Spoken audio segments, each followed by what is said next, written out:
مرحبا مرحبا مرحبا مرحبا مرحبا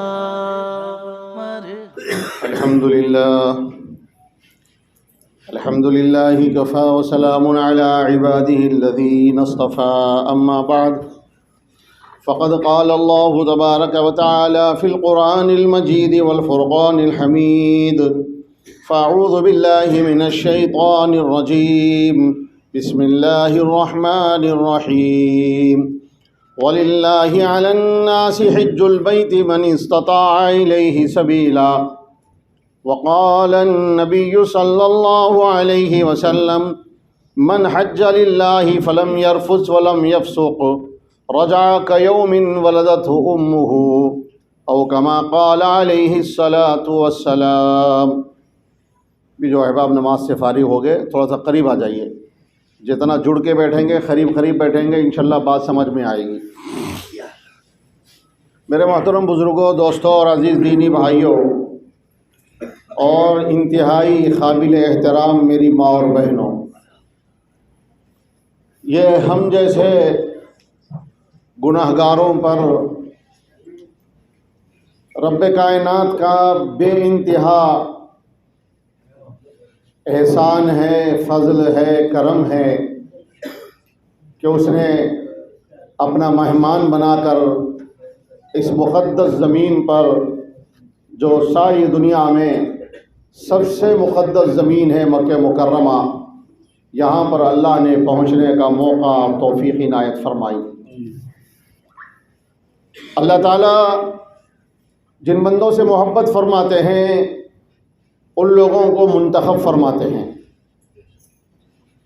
یہ حج کی توفیق بھی اللہ کی طرف سے ہوتی ہے، لیکن بندے کے اندر طلب اور تڑپ ہونا چاہیے۔ اور ایک بات میں اکثر عرض کرتا رہتا ہوں کہ حج کی فرضیت کے لیے مال کا ہونا ضروری ہے۔ حج کی فرضیت کے لیے یعنی حج کس پر فرض ہوتا؟ ہر وہ مسلمان بالغ مرد و عورت جو اتنی استطاعت رکھتے، اتنی طاقت رکھتے مالی اعتبار سے کہ وہ مکہ مکرمہ کا سفر کر سکتے، اور ان کے سفر کے دوران ان کے بیوی بچوں یا ان کے انڈر میں، ان کی کفالت میں جو لوگ ہیں، ان کی ضروریات پورا کرنے کا اتنا مال ان کے پاس اگر موجود ہے تو ان پر حج فرض ہے۔ لیکن حج کی قبولیت کے لیے، حج کی توفیق کے لیے، اللہ کے گھر پہ حاضری کے لیے مال شرط نہیں، مال ضروری نہیں ہے۔ اللہ تعالیٰ جن بندوں کو چن لیتے ہیں، جن بندوں کو منتخب فرماتے ہیں، اللہ انہی کو اپنے گھر پہ بلاتے ہیں۔ ہم میں بھی کتنے ایسے ہوں گے، ظاہر میں دیکھا جائے تو ان کی مالی حالت ایسی نہیں تھی کہ وہ حج کر سکیں گے، لیکن اللہ نے توفیق دی۔ دنیا میں کتنے ایسے مالدار ہیں، اربوں کھربوں روپے کے مالک ہیں، لیکن آج تک حج نہیں کر سکے۔ اور یہ بتاؤں آپ کو، یہ مکے کی سرزمین پر بھی ایک ایسا طبقہ ضرور ملے گا آپ کو، مکے میں پیدا ہوئے، عرب میں پیدا ہوئے، مکے کے مسلمان گھرانے میں پیدا ہوئے، لیکن آج تک کبھی خانہ کعبہ کو دیکھنا بھی انہیں نصیب نہیں ہوا۔ مکے میں رہتے ہیں، عرب میں رہتے ہیں، مکے میں رہتے ہیں، کتنے ایسے ہیں جو آج تک حج نہیں کر سکے۔ اللہ نے ہمیں اپنے در پہ بلایا ہے، یہ مالک کا کرم ہے۔ دیکھو، ہماری اپنی ریاست دکن میں بڑے بڑے بادشاہ گزرے، میر محبوب علی خان، میر عثمان علی خان، نظام بادشاہ گزرے۔ ان کی کتنی بڑی قربانی ہے حاجیوں کی خدمت کے سلسلے میں، تصور نہیں کر سکتے۔ شاہ فیصل جو تھے نا بادشاہ یہاں کے، وہ نظام بادشاہ سے ملنے کے لیے حیدرآباد آئے، حیدرآباد تک آئے، اور ہمارے بادشاہوں نے، دکن کے بادشاہ نے مکہ مکرمہ میں ایک عمارت، ایک بلڈنگ تعمیر کرائی تھی اس زمانے میں، آزادی سے پہلے، 1947 سے پہلے بلڈنگ بنائی اس لیے تاکہ جتنے بھی ہمارے دکن کے علاقے کے آندھرا، تلنگانہ، کرناٹک، مہاراشٹرا، یہ جو بارڈرز لگے ہوئے تھے ہمارے دکن کو، جتنے بھی لوگ یہاں سے عمرہ اور حج کے لیے آئے، عازمین حج ہو یا معتمرین ہو، ان کے ٹھہرنے کی سہولت انہیں حاصل ہو، اور ٹھہرنے کی کوئی قیمت، کوئی فیس نہیں، کوئی کرایہ نہیں، بلڈنگ میں فری ٹھہرایا جاتا تھا۔ اب وہ بلڈنگ تو نہیں رہی، وہ بلڈنگ توڑ دی گئی، اس کی جگہ پر حکومت نے ایک دوسری بلڈنگ خرید کر رکھی ہے، جو کہ کرونا وبا کی وجہ سے شاید اس سال کے حاجیوں کو ٹھہرنے کو نہیں دیا گیا، ورنہ ہر سال 50 سینکڑوں حاجی اس کے اندر ٹھہرتے ہیں۔ اسی طریقے سے حیدرآباد شہر میں جو مدینہ بلڈنگ ہے، حیدرآباد شہر کے رہنے والوں کو بھی شاید نہیں پتا ہوگا وہ مدینہ بلڈنگ کیا چیز ہے، مدینہ بلڈنگ کا نام مدینہ بلڈنگ کیوں رکھا گیا۔ وہ مدینہ بلڈنگ ہمارے ریاست دکن کے بادشاہ نے بنائی، اور اس کا بہت بڑا کمپلیکس ہے۔ اس زمانے میں اس بلڈنگ سے جو کرایہ وصول ہوتا تھا، وہ کرایہ مدینہ منورہ کو بھیجا جاتا تھا، مدینے کے یتیموں، یسیروں، غریبوں پر خرچ کرنے کے لیے، اور مسجد نبوی کی ضرورتیں پوری کرنے کے لیے حیدرآباد سے وہاں کی بلڈنگ کا کرایہ یہاں آتا تھا۔ اس لیے کہ عرب میں غربت تھی اس زمانے میں، ابھی پٹرول اور تیل ڈیزل نہیں نکلا تھا زمین سے، غریبی کا دور تھا ان کو امداد کی ضرورت تھی۔ کتنا بڑا کارنامہ ہے، اگر یہ ادائیں اللہ کو پسند آ جائے، کوئی بعید نہیں کہ اللہ ہمارے ان بادشاہوں کی مغفرت فرما دے۔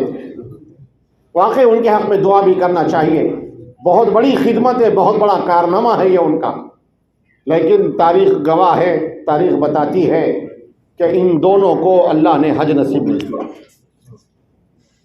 اللہ اپنے در پہ حاضری کی توفیق نہیں دی۔ اور کتنے ایسے ہمارے اپنے علاقوں میں خلی کا کام کرنے والے، ہمارے اپنی بستی میں، ہمارے اپنے ضلع میں ایسے خلی بس اسٹینڈ پر خلی کا کام کرتے تھے، پیسے جوڑ جوڑ کے حج کر کے آئے۔ اڈلی بیچنے والا بنڈی پہ، سائیکل پہ ترکاری بیچنے والا، دل کے اندر جذبہ، تڑپ اور لگن ہو اللہ کے گھر پہ آنے کا اور حاضری کا جذبہ ہو، اللہ ضرور بندے کو توفیق عطا فرماتے ہیں، اسباب خود بخود بنتے ہیں۔ اور یقیناً ہمارا اپنا یہ تجربہ بھی ہے، بظاہر حالات ایسے تھے کہ مہینہ 1.5 مہینے میں 4 لاکھ روپے کی رقم جمع کرنا ہر ایک کے بس کی بات نہیں تھی۔ بہت شارٹ پیریڈ ملا، بہت کم ٹائم ملا، اتنے کم ٹائم میں کیسی اللہ کی مدد آئی، اللہ تعالیٰ نے ہمارے لیے آسان کر دیا، ہم اللہ کے در پہ بھی آ گئے۔ اس لیے میرے بھائیوں، اس در پہ اور اس گھر پہ، اس دیار میں اپنی حاضری کو غنیمت سمجھو، اس کی قدر کر لو۔ ایک ایک لمحہ ہمارا قیمتی ہے، ایک ایک سیکنڈ ہمارا قیمتی ہے۔ اللہ نے اپنے گھر پہ بلایا ہے تو وہ ہمارا جو ہے میزبان ہے، ہم اللہ کے مہمان ہیں اس وقت۔ اور حج چونکہ اسلام کا ایک اہم ترین فریضہ ہے، حج کے بغیر اسلام ناقص اور ادھورا ہو جائے گا، لیکن اللہ نے حج کو ہر مسلمان پر فرض نہیں کیا۔ صاحب نصاب، وہ مسلمان جس کی استطاعت ہو مکہ تک پہنچنے کی، اللہ نے زندگی میں ایک مرتبہ حج کو فرض فرمایا۔ نماز روزانہ فرض، زکوٰۃ سال میں ایک مرتبہ فرض، وہ بھی مالدار ہے تو، رمضان کے روزے سال میں ایک مرتبہ فرض، اور حج زندگی میں ایک مرتبہ فرض ہے۔ لیکن حدیث پاک میں رسول کریم صلی اللہ علیہ وسلم کا ارشاد گرامی ہے، جو لوگ مالدار ہیں، استطاعت رکھتے ہیں، ان کو 5 سال میں ایک مرتبہ اللہ کے گھر پہ حاضری دینا چاہیے۔ یہ فرض نہیں ہے لیکن مستحب ہے، افضل ہے۔ اللہ کے گھر پہ جتنی بار بھی بندہ آئے کم ہے۔ اللہ ہم سب کو بار بار حاضری کی توفیق عطا فرمائے۔ میرے بھائیوں، جب اللہ نے حج کو فرض فرمایا تو پھر حج کا بے انتہا اجر و ثواب بھی رکھا ہے۔ فرمایا حدیث پاک میں رسول کریم صلی اللہ علیہ وسلم نے، جس نے اللہ ہی کے لیے حج کیا، دکھاوے کے لیے، شہرت کے لیے، ریاکاری کے لیے نہیں، اللہ کے لیے حج کرنا ہے۔ نیتیں درست کر لو میری ماں اور بہنوں اور میرے بزرگوں، حج اللہ کی رضا کے لیے کرنا ہے، حج مولا کو خوش کرنے کے لیے کرنا ہے، دنیا والوں کی خوشی کے لیے حج نہیں ہے۔ اس حج پہ جو اللہ کی رضا کے لیے ہو، اور پھر حج کے درمیان کسی بھی قسم کا فسق و فجور نہ ہو، کسی بھی قسم کی کوئی برائی نہ ہو، گناہ نہ ہو، قطع رحمی نہ ہو، کسی کے ساتھ میں کوئی کسی کو تکلیف نہ دے، اور لڑائی جھگڑوں سے بحث مباحثوں سے بچ کر اگر کوئی بندہ حج کر لے تو فرمایا وہ گھر کو اپنے ایسے لوٹے گا جیسے ماں کے پیٹ سے پیدا ہونے والا بچہ معصوم اور بے گناہ ہوتا ہے۔ اللہ اکبر، کتنی بڑی فضیلت ہے، دنیا ہی میں اللہ گناہوں کو معاف فرما دیتے ہیں۔ اس لیے بزرگوں نے فرمایا جب حاجی احرام باندھتا ہے حج کے لیے، عمرے کے لیے، تو وہ دن اس کی زندگی کا مبارک دن ہوتا ہے، یہاں تک کہ جب رات میں سورج غروب ہوتا ہے اس دن کا، تو وہ سورج صرف غروب نہیں ہوتا بلکہ سورج غروب ہوتے ہوئے اس احرام باندھنے والے کے گناہوں کو لے کر غروب ہو جاتا ہے۔ احرام باندھتے ہی گناہ معاف ہونا شروع ہو جاتے ہیں۔ اور جب حاجی تلبیہ پڑھتا ہے لبیک اللہم لبیک لبیک لا شریک لک لبیک ان الحمد والنعمت لک والملک لا شریک لک، تو بزرگوں نے فرمایا شجر و حجر یعنی پتھر اور درخت بھی تلبیہ پڑھتے ہیں اس کے ساتھ میں۔ اتنا مبارک عمل ہے حج کا، اور بے انتہا اجر و ثواب کے وعدے، اور حاجی کا مقام کتنا اونچا۔ فرمایا حاجی اپنے گھر سے نکلتا ہے، سفر شروع کرتا ہے، اسی وقت سے اللہ اس کی دعائیں قبول کرنا شروع کر دیتے ہیں، یہاں تک کہ اللہ تعالیٰ 500 آدمیوں کی سفارش کو قبول فرماتے ہیں حاجی کی۔ اگر حاجی 500 لوگوں کے حق میں اللہ سے سفارش کر دے، 500 لوگوں کے حق میں اللہ کی بارگاہ میں دعا کر دے، اللہ حاجی کی دعا کو رد نہیں فرماتے، یہاں تک کہ یہاں پر رہتے ہوئے بھی دعائیں قبول ہوتی ہے، مدینہ پاک کے سفر میں دعائیں قبول ہوتی ہے، اپنے گھر جانے تک بھی دعائیں قبول ہوتی ہے۔ بعض نے یہاں تک فرمایا حاجی اپنے گھر میں داخل ہونے سے پہلے تک بھی جتنی دعائیں کرے گا اللہ ان دعاؤں کو قبول فرماتے ہیں، اور یہاں تک بھی بعض حدیث میں آیا ہے حاجی کی 4 مہینے تک دعائیں قبول ہوتی ہیں حج کے بعد بھی۔ کتنا بڑا مقام ہے میرے بھائیوں، اور کتنی بڑی عبادت ہے حج۔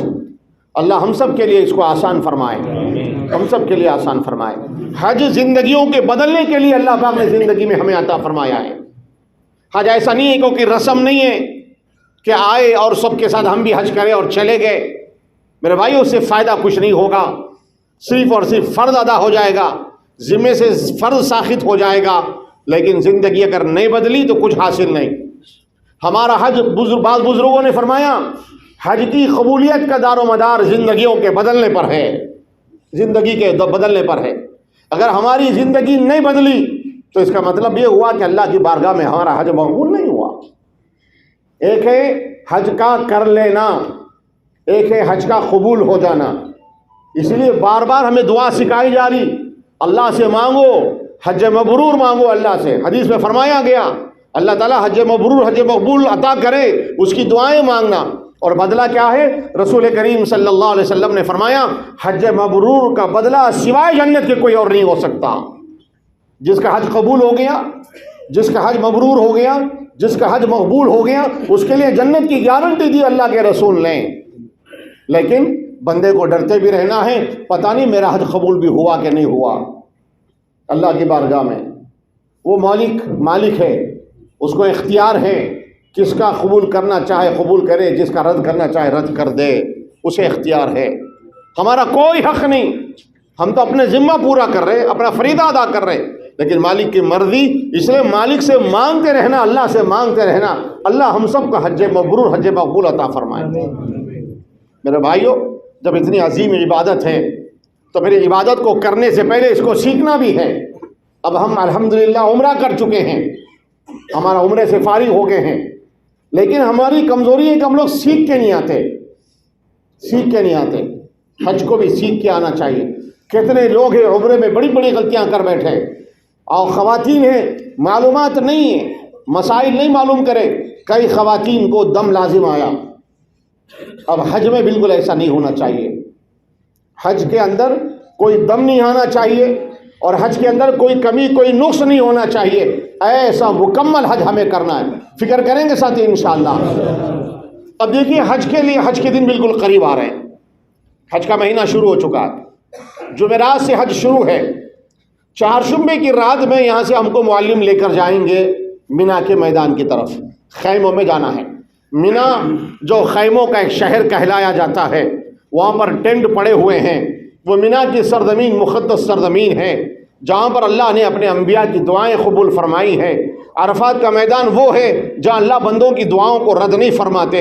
ایسے عظیم اور مبارک جگہوں پہ اللہ ہم جیسے گناہگاروں کو اور ہم جیسے ناپاکوں کو پہنچنے کا موقع دے رہا ہے، یہ اس کا احسان ہے۔ جانے سے پہلے کچھ تیاری کرنا ہے ہمیں، جیسا ابھی ہمارے معلم خادم الحجاج نے کچھ ہم کو بہت اہم باتیں بتائی۔ اس سے پہلے بھی میں نے یہ باتیں عرض کی تھی۔ سامان کیسے تیار کرنا ہے، اپنا ایک بیاگ تیار کر لیں، بیاگ ویل والا ہو تاکہ اٹھانے کے مشقت برداشت نہ کرنا پڑے، سامان ہلکا پھلکا ہو۔ ایک احرام باندھنے کے لیے ایک احرام اپنے بیاگ میں رکھنا ہے، ایک جوڑا کپڑے رکھنا ہے، احرام کو کھولنے کے بعد وہ کپڑے پھر ہم کو پہننے کے لیے، ایک چادر بچھانے کے لیے یا اوڑھنے کے لیے، اور جو چٹائی حسیر ہم ساتھ میں لائے ہیں وہ ہم کو مینا میں بھی کام آئے گی، عرفات میں بھی کام آنے والی ہے، اور مزدلفہ میں بھی اس کی سخت ضرورت پڑتی ہے۔ اس کو ضرور رکھیں۔ دھوپ ہے، گرمی ہے، پانی کا انتظام اپنا کر لیں، پانی کا بوتل رکھیں، جگہ جگہ انشاءاللہ وہاں پر پانی ملے گا۔ آپ دیکھ رہے ہیں یہاں کے لوگ حاجیوں کی کتنی بڑی خدمت کرتے ہیں، اللہ انہیں جزا خیر عطا فرمائے۔ حاجیوں کی خدمت کرنا بہت بڑا عظیم ثواب ہے۔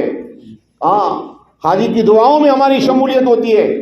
یہ طے کر کے اٹھیں ہم بھی تمام حاجیوں کی خدمت کریں گے ہم سے جہاں تک ہو سکتا ہے، اور ہر سال ہماری اپنی بستی سے جتنے عازمین حج اللہ کے گھر کو آئیں گے ان کی بھی خدمت کریں گے ہم جا کر انشاءاللہ۔ خدمت دو طرح کی ہے، تو خدمت دو طرح کی ہے، ایک ان کو سہولتیں پہنچانا، ان کی خدمت میں کچھ تحفے تحائف دینا۔ ان کی خدمت میں تحفے تحائف کیسے؟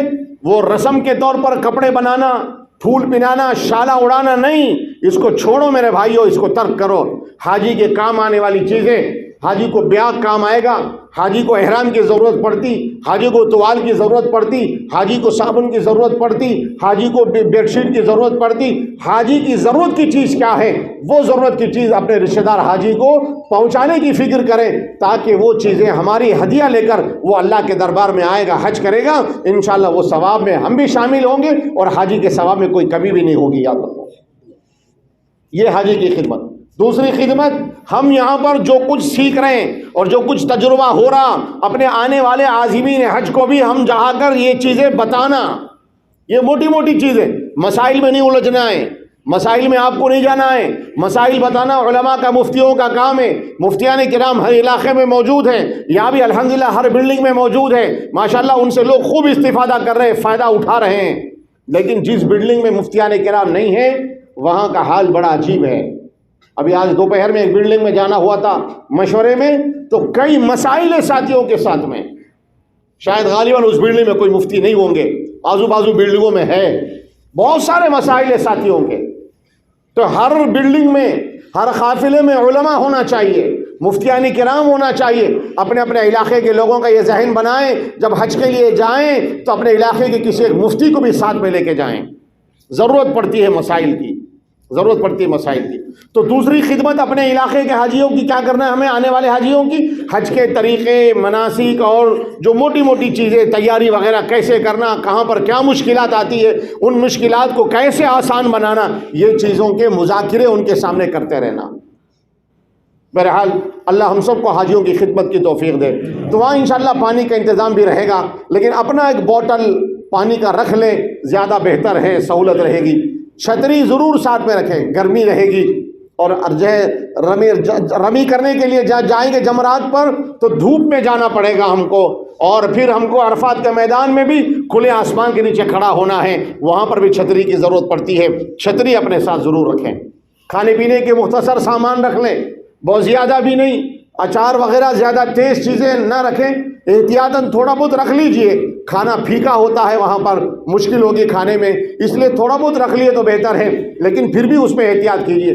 کھانے میں ہلکی پھلکی غذا لیجئے، ایسا کوئی جو ہے سخت قسم کا کھانا مت استعمال کیجئے جس سے ڈائجیشن نہ ہو، ہاضمہ نہ ہو، پھر آپ کو مشکلات کا سامنا کرنا پڑے۔ اس لیے کہ لاکھوں کی تعداد میں مجمع ہوگا، وہاں پر ٹوائلٹس کا انتظام تو ہوگا، لیکن جتنا ہونا چاہیے اتنا نہیں ہوگا، بلڈنگ کی طرح سہولتیں وہاں نہیں ہوگی، اس لیے احتیاط بھی کرنی ہے۔ دوائیں اپنے ساتھ میں ضرور رکھ لینا، جو بیمار ہیں یا جو مستقل شوگر اور بی پی کے مریض ہیں اپنی دوائیں اپنے ساتھ ضرور رکھ لیں۔ اور اسپرے جو دیا گیا آپ کو آتے وقت میں بہت سارے حاجیوں کے علاقوں میں، جیسے ہمارے علاقے میں ایک میڈیکل والوں نے پورا ایک کٹ بنا کے دیا، میڈیکل کا ایک باکس بنا کے دیا نرمل میں. آپ بھی فکر کیجئے اپنے علاقوں میں، اللہ نے آپ کو توفیق دیا، اللہ نے مال دیا، آنے والے عازمین حج کے لیے میڈیکل کٹ تیار کر کے دیجئے. اس کے اندر مختلف دوائیں ہوتی ہیں، کسی ڈاکٹر سے مشورہ کر کے وہ دواؤں کا کٹ تیار کر کے دیجئے. ایک ایک کٹ پہ کتنا 100 روپے خرچ آئے گا، 200 روپے خرچ آئے گا. 50 حاجی اگر ہمارے علاقے سے جا رہے ہیں، 5000 روپے کی دوائیں خرید کے حاجیوں کے ساتھ اگر آپ بھیجیں گے، وہ حاجی یہاں پر آ کر ان دواؤں کو استعمال کرے گا، آپ وہاں بیٹھ کے ثواب پائیں گے انشاءاللہ. اسپرے ساتھ رکھ لیجئے، منہ اسپرے ہوتا ہے، پین کلر، درد وغیرہ زیادہ ہو جائے، پیروں پہ سوج آ جائے تو اسپرے اگر مار لیں گے تو پیروں کا درد کم ہوگا. اور درد کی دوائیں ساتھ میں رکھیے احتیاطاً. اور ہو سکتا ہے ٹھنڈا پانی استعمال نہ کریں، ٹھنڈا پانی کے استعمال سے سردی زکام بھی ہو سکتا ہے. زین و بام، زندہ نسبت وغیرہ اپنے ساتھ رکھ لیجئے. یہ ہماری اپنی ظاہری ضرورت کی چیزیں. اس کے ساتھ روحانی ضرورت کی چیزیں بھی ہماری کچھ ہیں. جانماز اور تسبیح ضرور ساتھ میں ہونا چاہیے، 7 دانوں والی تسبیح بھی، 100 دانے والی تسبیح بھی. اس کے ساتھ ساتھ میرے بھائیوں، اپنے ذہن کو، دل کو بھی مکمل طور پہ اللہ کی طرف متوجہ کر دینا ہے. دل کے اندر یہ جذبہ ہونا ہے، اب میں ایک عظیم عبادت انجام دینے جا رہا ہوں، رسم پوری کرنے نہیں جا رہا ہوں، عظیم عبادت انجام دینے جا رہا ہوں. میرا رشتہ اللہ سے جڑ جائے، میرا تعلق اللہ سے جڑ جائے، میرا اللہ میرے ہر عمل سے راضی ہو جائے، ہر قدم پہ میرے اللہ کی رحمتیں میری طرف متوجہ ہو جائے. اللہ کو منانے کا جذبہ، زبان کے اوپر دعائیں ہوں، دل کے اندر فکر ہو، اور جو ہے دل غافل نہ ہو. تصورات، خیالات 5 دن کے لیے مکمل چھوڑ دو. روزانہ گھر والوں سے بات ہو رہی، اب بتا دو ان کو کہ جمعرات سے ہمارا حج شروع ہوگا، اب ہم فون نہیں کریں گے، اب ہم کال کریں گے تو اللہ کو کریں گے، بندوں کو نہیں کریں گے. اگر ہم کو بات کرنی ہے تو اپنے مولا سے بات کریں گے، اللہ سے بات کریں گے، جو ہمارا خالق حقیقی ہے، جس کے پاس ہمیشہ ہمیشہ کے لیے جانا ہے. اپنے رشتہ داریں اپنی جگہ پر، لیکن یہ 5 دن ہم تم سے کوئی بات نہیں کریں گے، گفتگو نہیں کریں گے. پہلے سے بتا دو، کہیں ایسا نہ ہو کہ پریشان ہے، روزانہ 10 فون آتے تھے، اب پتہ نہیں فون نہیں آ رہا، کہیں گم ہو گئے کیا، کوئی پرابلم تو نہیں ہوا، گھر والے پریشان ہوں گے. پہلے سے بتا دو یہ حج کے 5 دن ہمارے عظیم ترین دن ہیں، لہذا ہم ان 5 دنوں میں تم سے کوئی رابطہ نہیں کر سکیں گے، پریشان نہیں ہونا. اب رابطہ کرنا ہے تو کس سے کرنا بھائی؟ اللہ سے رابطہ کرنا ہے. رشتہ جوڑنا ہے تو اللہ سے، جو وہ تو ہمیشہ جوڑنا ہے، لیکن ان 5 دنوں میں ہمارا رشتہ اللہ کے ساتھ انتہائی مضبوط ہو جائے. بس ہم ہیں اور اللہ ہے، ہم ہیں اور اللہ ہے. آنکھوں میں آنسو ہو، دل کے اندر ڈر اور خوف بھی ہو، پتہ نہیں ہمارا حج قبول بھی ہوگا کہ نہیں ہوگا. امید اپنی جگہ پر، اللہ کی ذات سے مایوس بھی نہیں ہونا ہے، اللہ کی رحمت سے نا امید بھی نہیں ہونا ہے. لا تقنطوا من رحمت اللہ، اللہ نے فرما دیا اے میرے بندو تم میری رحمت سے ہرگز مایوس مت ہونا. لیکن ساتھ میں ڈرنا بھی ہے بندے کو، خوف بھی کرنا ہے، پتہ نہیں میرا حج قبول بھی ہوگا کہ نہیں ہوگا. حضرت علی رضی اللہ تعالیٰ عنہ احرام باندھتے تھے، تلبیہ پڑھتے بے ہوش ہو کے گر جاتے تھے، ہوش آتا پھر تلبیہ پڑھتے پھر بے ہوش ہو جاتے. کہتے میں کیسے اس اللہ کی بارگاہ میں حاضر ہوں، کیا منہ لے کے جاؤں اللہ کے در پہ. میرے بھائیوں آج ذرا بھی تصور نہیں ہمیں. آگے حضرت علی مرتضیٰ جنت کی بشارت دنیا میں دے دی گئی، صحابی رسول، داماد رسول، پھر بھی فکر ہے ان کو، خوف، اللہ کا ڈر، خشیت ایسی ہے، اپنے دلوں میں اللہ کا ڈر اور خوف بھی پیدا کریں. اب ہم 7 تاریخ کی رات میں یا 8 کی صبح میں نکلیں گے یہاں سے. جانے سے پہلے اچھی طریقے سے اپنے ناخن کاٹ لیں، بغل کے اور جو ہے زیر ناف کے بال صاف کر لیں، اچھی طرح نہا دھو کر غسل کر کے پاک صاف ہو جائیں. اس کے بعد ہم احرام کی چادریں باندھیں گے، جیسے عمرے میں ہم باندھے ہیں. احرام باندھنے کے بعد اب حرم کو جانے کی ضرورت نہیں ہے. بہت سارے لوگ کنفیوز ہیں، حرم کو جانا پڑتا. نہیں، حرم جانا نہیں ہے آپ کو، آپ حج تمتع کر رہے ہیں، آپ کا عمرہ ہو چکا ہے. اب آپ جو احرام باندھیں گے اپنی بلڈنگ سے باندھیں گے. بہتر یہ ہے کہ محلے کی مسجد میں اگر اتفاق ہو جائے جانے کا تو ٹھیک ہے، موقع مل جائے جا کر مسجد میں 2 رکعت نماز پڑھنا ہے، نماز پڑھ کے نیت کرنا ہے. مسجد تک نہیں جا سکتے، اپنے کمرے میں یا بلڈنگ میں نماز کی جگہ پر آ کر 2 رکعت نماز پڑھ کے، اور آپ کو اب نیت کرنی ہے حج کی. اللہم انی ارید الحج، اے اللہ میں ارادہ کرتا ہوں حج کا، میں نیت کرتا ہوں حج کا. فیسرہ لی وتقبلہ منی، اے اللہ اس کو میرے لیے تو آسان فرما اور تو قبول بھی فرما لے، قبول بھی فرما لے. کیوں سکھائی اللہ کے رسول نے یہ دعا؟ آسان فرما اور قبول بھی فرما. یاد رکھ لیے حج آسان ہے، حج کا سفر مشکل ہے. بہت سارے بولتے ہیں حج مشکل نہیں ہے، حج کا سفر مشکل ہے. اور سفر تو کون سا بھی مشکل ہے، کوئی بھی جرنی کرو پرابلمس ہے ہر جگہ. آپ اپنے انڈیا میں کہیں بھی گھومو پھرو سفر کرو تو پرابلمس ہے. حج کے سفر میں بھی پرابلمس ہے، مشکلات ہے، دشواریاں ہیں. لیکن حج بہت آسان ہے، مگر کب؟ اگر سیکھ کر حج کریں گے تو آسان ہے. تو نہیں، اللہ سے مدد بھی مانگنا ہے، اللہ تو میرے لیے آسان فرما، اور پھر تو اس کو قبول بھی فرما. اس کے بعد تلبیہ پڑھیں گے ہم 3 دفعہ. تلبیہ 1 دفعہ پڑھنا لازم ہے، 3 دفعہ تلبیہ پڑھنا مستحب ہے. 3 دفعہ پڑھنا. لبیک اللہم لبیک لبیک لا شریک لک لبیک ان الحمد والنعمت لک والملک لا شریک لک. پورے معنوں کے مطلب کے استحضار کے ساتھ تلبیہ پڑھے. اب آپ پر احرام کی پابندیاں شروع ہوگی. احرام مرد آدمی احرام پہن لینے کے بعد سر کھلا رہے گا، چہرہ کھلا رہے گا. عورت کے لیے کوئی احرام کا کپڑا نہیں ہے. ہماری ماں بہنیں اچھی طرح سنو، اور جانے کے بعد اپنے علاقے میں ہمارے خاندان میں اگر کوئی عورتیں حج کو آ رہی ان کو سمجھاؤ عورت کا کوئی احرام نہیں ہے. بہت سارے دکان والے بزنس بنا لیے عورتوں کا احرام کے نام پہ. وہ اسکارف دے رہے، کوئی وائٹ اسکارف دے رہے، کوئی کاٹن کے کلر کا اسکارف دے رہے، اور عورتیں وہ اسکارف پہن کر سمجھ رہی کہ وہ ہمارا احرام ہے. نہیں ہے. آپ کا احرام سر سے لے کے پیر تک پورے جسم کو ڈھانکنے والا لباس پہننا، یہ احرام ہے آپ کا. آپ کو پیر بھی چھپانا ہے. آپ احرام کی حالت میں شو پہن سکتی ہے، جوتے پہن سکتی، مرد نہیں پہن سکتا. مرد کو پیر کی ہڈی نظر آنا، اس لیے 2 پٹی والی چپل مرد کو پہننا ہے. عورتوں پر یہ پابندی نہیں ہے. ہاں، صرف عورتوں پر ایک پابندی ہے، چہرے کو کپڑا نہیں لگنا احرام کی حالت میں. اب بہت بڑی قربانی ہے عورت کی یہاں پر. بہت بڑا مسئلہ ہے. ایک حکم ہے اللہ کا چہرے پہ احرام کی حالت میں کپڑا نہیں لگنا، دوسرا حکم ہے اللہ کا عورت کو پردہ بھی کرنا ہے. دونوں بھی کرنا ہے. اما جان بی بی عائشہ صدیقہ رضی اللہ تعالیٰ عنہ فرماتی ہے جب ہم حالت احرام میں ہوتی اللہ کے رسول کے ساتھ جاتے تھے، وہ زمانے میں مجمع کم ہوتا تھا. حجۃ الوداع کے موقع پر 1 لاکھ کا مجمع تھا، خالی 1 لاکھ کا مجمع، اور اب 30-40 لاکھ کا مجمع ہوتا.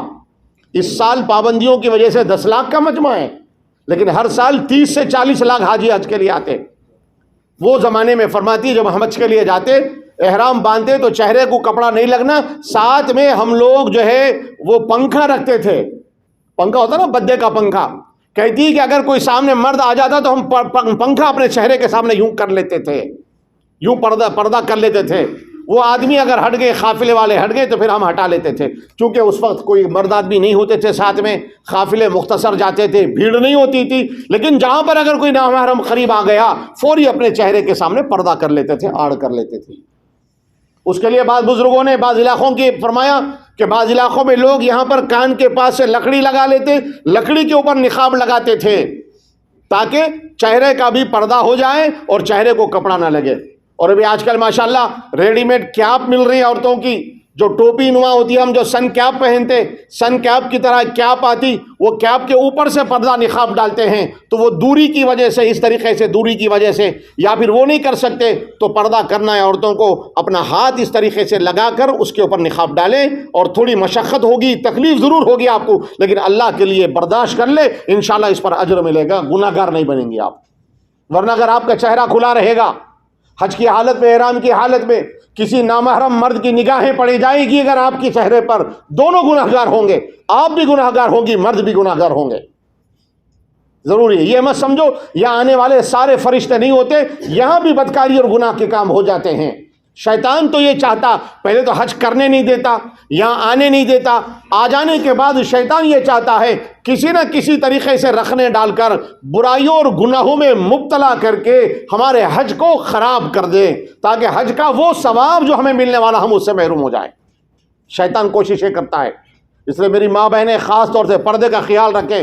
کل بھی میں نے بہت اچھی طریقے سے آپ کو سمجھایا تھا، پردہ لازم ہے، پردہ فرض عین ہے، بغیر پردے کے باہر گھومنا نہیں ہے. یہ عرب کی سرزمین پہ پردہ معاف نہیں ہو گیا، حرم میں آنے سے آپ کے لیے نقاب اور برقع معاف نہیں ہو گیا. آپ یہاں بھی یہ پابند ہے، اپنے انڈیا میں بھی پابند ہے پردے کے.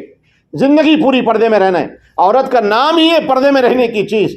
عورت کہتے ہیں چھپانے کی چیز کو، عورت کو ہمیشہ اپنے آپ کو چھپا کے رکھنا ہے. اور آپ یہ مت سمجھو ہمارے کو اسلام نے، شریعت نے جکڑ دیا، پابندیاں لگا دی. نہیں، یہ پابندیاں لگائی آپ کو آپ کی حفاظت کے لیے لگائی. آپ کی عزت محفوظ ہے، آپ کا ناموس محفوظ ہے، اور آپ کی جو ہے عصمت کی حفاظت ہوتی ہے، اور ساتھ میں آپ کو اجر و ثواب بھی ملتا ہے.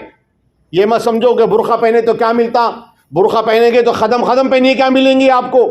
جتنا پردہ کریں گی ہر عمل کا ثواب بڑھ جائے گا انشاءاللہ. پردے کی حالت میں آپ محروم نہیں ہوں گے انشاءاللہ. تو بہرحال عورتوں کا احرام کوئی خاص احرام نہیں ہے، بس عورتیں اس کی پابندی کریں. البتہ بعض عورتیں اپنے سر پہ ایک ٹوپی پہن لیتی، کپڑا باندھ لیتی تاکہ بال نہ جھڑے، اس کی گنجائش ہے، وہ کوئی لازم نہیں ہے، وہ کوئی احرام کا حصہ نہیں ہے آپ کا.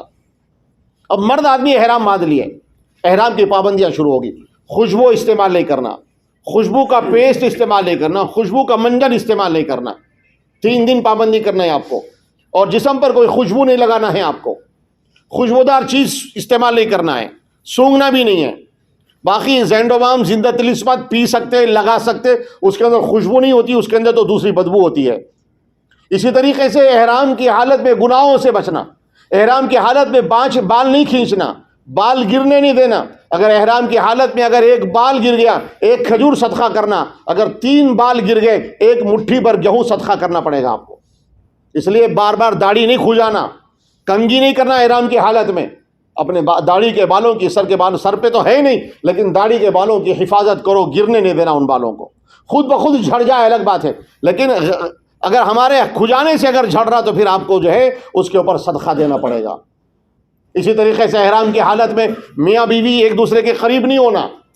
کبھی طواف میں کبھی ادھر ایک دوسرے کا ہاتھ پکڑتے، ہاتھ پکڑے جب بھی شہوت کا جذبہ نہیں ہونا، یہ لازم ہے، ضروری ہے، ورنہ پھر احرام آپ کا خراب ہو جائے گا.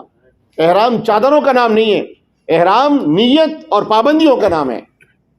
چادر تو بدل سکتے ہیں، کپڑے بدل سکتے ہیں، کپڑوں پہ کوئی چیز گر جائے احرام کے، یا کوئی ناپاکی لگ جائے، پیشاب کے خطرے گر جائیں، آپ اس کو نکال کر دوسرا کپڑا بدل لے سکتے ہیں احرام کا، دوسری چادر پہن سکتے ہیں، اور پہن لینا چاہیے، اس کو دھو لے کے استعمال کر لینا. اس لیے ساتھ میں ایک احرام زائد رکھ لینا.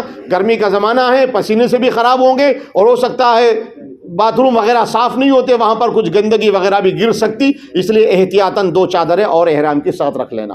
اب احرام باندھنے کے بعد آپ 2 رکعت نماز پڑھیں گے، عورتیں بھی مرد بھی نماز پڑھ کے دعا کریں گے اللہ سے، تلبیہ پڑھیں گے، اس کے بعد 3 دفعہ تلبیہ پڑھیں گے. اب دعا کر کے یہاں سے نکلیں گے. اب زبان کے اوپر تلبیہ ہونا چاہیے اور دل پورا کا پورا اللہ کی طرف متوجہ ہونا. اب 8 تاریخ کو اب مینا پہنچیں گے. مینا پہنچنے کے بعد ہمارے کو ہمارا خیمہ کا نمبر دے دیا گیا، ٹینٹ کا نمبر دے دیا گیا، اور ہم کو روڈ میپ بھی بتا دیا گیا اور بلڈنگ میں لگے ہوا ہے. اس کے حساب سے ہم کو پہنچایا جائے گا وہاں تک، بس کے ذریعے، ٹرین کے ذریعے، جو بھی ہو. اپنے خیمے میں جانے کے بعد میں ہمیں دن بھر کچھ نہیں، بس آرام کرنا ہے، دن بھر آرام کرنا ہے ہمیں. اب ہم اللہ کے مہمان ہیں، اللہ تعالیٰ نے فرما دیا ہم کو آج تم مہمان ہیں میرے، تم آرام کرو. بس 5 نمازیں، 4 نمازیں وہاں پڑھنی ہے. اگر فجر سے پہلے چلے گئے تو 5 نمازیں وہاں پر پڑھنی ہے ہم کو. 8 تاریخ کی 5 نمازیں ہم مینا میں پڑھیں گے، اپنے خیمے میں پڑھیں گے. مسجد تک جائیں گے آپ تو راستہ پھٹکنے کا خدشہ ہے، مسجد میں آپ کو جگہ نہیں ملے گی، دشواریاں ہوگی. اس لیے بہتر یہ ہے کہ آپ اپنے کمرے میں ہر نماز کو اس کے اپنے وقت پر جماعت کے ساتھ ادا کریں. عورتیں اپنے اپنے خیمے میں، اپنے ٹینٹ میں تنہا بغیر جماعت کے نماز پڑھ لیں. اس لیے کہ اگر عورتوں کو جماعت میں جوڑنے کی کوشش کریں گے، صفوں کا اتصال نہیں ہوگا، صفیں متصل ملی ہوئی نہیں بنے گی، اس لیے نماز میں خلل واقع ہوگا. اس لیے عورتیں اپنے خیمے میں الگ سے نماز پڑھ لیں. مرد آدمی انشاءاللہ جماعت بنائیں گے. اگر ایک جماعت ناکافی ہو رہی، 2 3 4 جماعتیں بھی آپ بنا کے الگ الگ نماز پڑھ سکتے ہیں، لیکن اس کے اپنے وقت پر نمازیں پڑھنا ہے. اب کرنا کیا ہے اس دن؟ نماز پڑھنا، ذکر کرنا، تلاوت کرنا، دعائیں مانگنا ہے. یہ سفر بس اللہ سے مانگنے کا، اللہ سے لینے کا ہے. اللہ سے مانگنا، اللہ سے لینا ہے. ہاں، اور اس دن اطمینان سے آرام بھی کر لیں. اور دوسرا، جمرات تک ایک چکر جا کے آ جائیں. جمرات کو جانے کا راستہ کیسا ہے اور آنا کیسا ہے، تاکہ ہم کو 3 دن دشواری نہ ہو کنکری مارنے میں. یہ 8 تاریخ کو کرنے کے کام ہے. اب اس کے بعد 9 تاریخ کو فجر کی نماز کے پڑھنے کے بعد، اول پورا صبح صادق کے بعد میں فجر کی نماز پڑھنا ہے ہم کو، مطلب صبح ہونے کے بعد میں، وقت ہو جانے کے بعد میں فجر کی نماز پڑھ کے ہم کو وہاں سے نکالا جائے گا، عرفات کی طرف لے جائیں گے. عرفات کو جائیں گے ہم. عرفات جانے کے بعد زوال سے پہلے پہنچ جائیں گے ہم. زوال سے پہلے اگر پہنچ گئے تو عرفات میں اپنے خیمے میں تھوڑی دیر آرام کر لینا. آرام کرنے کا مطلب سو جانا نہیں ہے بسانڈ, یہ بھی ذہن میں رکھ لو. قربانی دینا ہے 5 دن ہمارے نہیں ہیں, یہ 5 دن اللہ کے ہے. ہم نے 5 دن اپنی زندگی کے قیمتی دن بنانا ہے, اس کو ہم کو اللہ کو دے دینا ہے. یہ اللہ کے ہے, ہمارے نہیں, ہماری مرضی سے استعمال نہیں ہوں گے. آرام بھی کر لے, تھوڑی دیر استراحت کر لے. اب 9 تاریخ کو اصل ہمارا حج کا دن ہے, وہ اصل حج کا عمل 9 تاریخ. اس لیے فرمایا نا حج میں 3 فرض ہے. حج میں 3 فرض ہے. احرام باندھنا, نیت کرنا. احرام باندھنا, نیت کرنا پہلا فرض. دوسرا فرض کیا ہے؟ عرفات کے میدان میں, عرفات میں وقوف کرنا, ٹھہرنا, زوال سے لے کر دوسرے دن سورج کے طلوع ہونے تک. ہاں, کچھ دیر بھی اگر وہاں سے گزر گئے تو وقوف عرفہ ہو جاتا, لیکن افضل یہ ہے کہ یہ پورا وقت عرفات میں ہم کو گزارنا ہے, زوال سے لے کر غروب تک, زوال سے لے کر سورج کے غروب ہونے تک. یہ ہے اصل وقت ہمارا. ہاں, تو پہلے پہنچ گئے تو کچھ دیر آرام کر لے, دعاؤں کا اہتمام ہو. اور رسول کریم صلی اللہ علیہ وسلم نے فرمایا, میرا اور میرے سے پہلے نبیوں کی دعا عرفات کی, وہ چوتھا کلمہ لا الہ الا اللہ وحدہ لا شریک لہ لہ الملک ولہ الحمد وہو علی کل شیء قدیر. زیادہ زیادہ زبان کے اوپر تلبیہ ہونا چاہیے, اور یہ چوتھا کلمے کا ورد کثرت سے کرنا ہے عرفات کے میدان میں. جاتے ہی شروع ہو جانا ہے. تلبیہ تو سفر بھر رہے گا ساتھ میں ہمارے. پہلے شیطان کو کنکری مارنے تک تلبیہ پڑھتے رہیں گے ہم. اب 9 تاریخ کو زوال ہو گیا, سورج زوال میں آ گیا, دوپہر کے وقت شروع ہو گیا. اب یہاں سے ہم کو کرنا کیا ہے؟ عرفات کے میدان میں دعائیں مانگنا ہے. رسول کریم صلی اللہ علیہ وسلم جبل رحمت پر جا کر دعائیں مانگے تھے, لیکن فرمایا کہ پورا عرفات میری امت کے لیے دعاؤں کی جگہ ہے. اس دن بس مانگنا ہے اللہ سے. اللہ کی رحمت جوش میں ہوتی ہے. اللہ تعالیٰ بے انتہا اپنے بندوں کے گناہوں کو معاف فرماتے ہیں. بے انتہا اللہ کی رحمت, دریائے رحمت جوش میں آ جاتا ہے. مالک کائنات تو بخشنے پہ تیار ہے, مغفرت کرنے پہ تیار ہے, معاف کرنے پہ تیار ہے. وہ بیٹھا ہی عرفات کے دن بندوں کو معاف کرنے کے لیے. اگر بندہ اس دن بھی معافی نہ مانگے میرے بھائیو, پھر کون سا دن ہوگا اللہ سے معافی مانگنے کا؟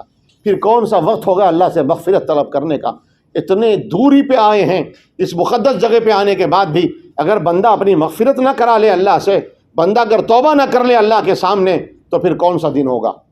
یہ دن توبہ کا ہے, یہ دن بخشش کا ہے, یہ دن مغفرت کا ہے, یہ دن دعاؤں کا ہے, یہ دن خوب رونے کا ہے. اللہ کے احسانات کو یاد کرنا اور اپنے گناہوں کو بھی یاد کر کے اللہ کے سامنے رونا. ہر گناہ سے اللہ سے معافی مانگنا, ہر گناہ سے معافی مانگنا.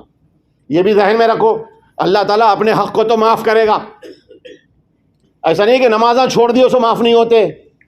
زندگی میں حج کو آنے سے پہلے جتنے نمازاں چھوڑے, یہ طے کر کے جانا ہے کہ انشاءاللہ جتنا جلد ہو سکے ان نمازوں کی قضا کریں گے. جتنے روزے چھوڑے ان روزوں کی قضا کریں گے. باقی جو گناہ ہم سے ہو گئے ہیں سوائے شرک کے, اللہ ہر گناہ کو معاف کر دے گا, ہر گناہ کو معاف کر دے گا. لیکن بعض گناہ ایسے ہیں جن کی اللہ تعالیٰ اس دن بھی مغفرت نہیں فرماتے. ان گناہوں میں ماں باپ کو ستانا اور حرام کھانا بھی شامل ہے. ماں باپ کو جو تکلیف دیے, ماں باپ کو جو ستائے, ان کی دعائیں رد ہو جاتی, دعائیں قبول نہیں ہوتی. اس لیے میری ماں اور بہنوں, میرے بزرگوں, اپنے ماں باپ کی حیات ہے, عزت کر لو, قدر کر لو.